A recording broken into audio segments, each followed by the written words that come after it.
قرية بني سويف وغرق المقابر هناك مع زميلنا يوسف عبدين.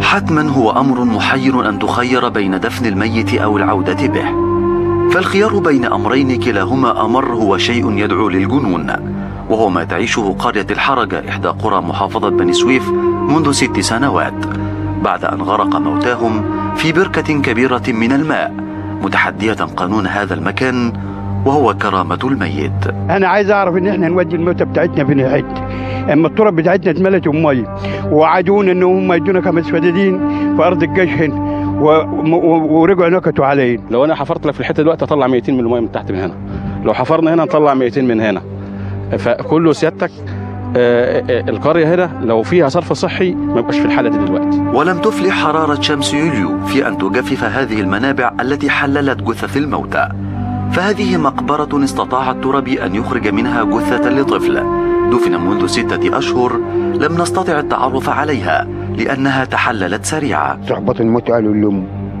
حطت المطف كده على وش المية جوه التربة وبقى تصيد كده كده كده كده كده، العصب كان كده والجمجمة غطسته، اقسم بالله غطسته وجبته. لو هنرجع لزمان نشوف الغراب كان دفن اخوه ازاي، يعني بحطله في الارض ما بحطلوش في الميه.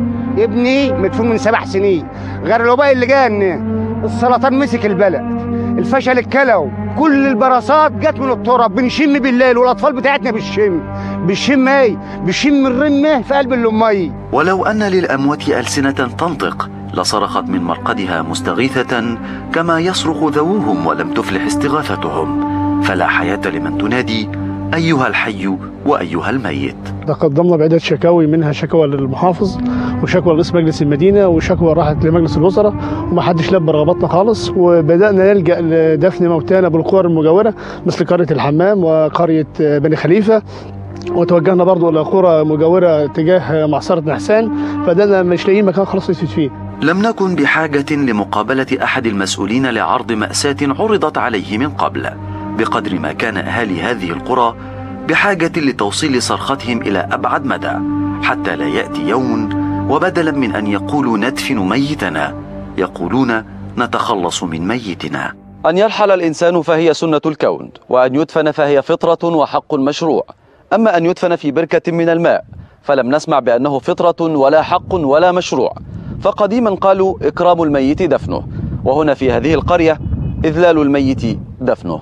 من قرية الحرجة بمحافظة بني سويف، يوسف عبدين، الحياة اليوم. كان المذيع بيقول أو البني آدم المواطن المصري العادي بيقول نلتقي بعد الثورة، على أساس أنه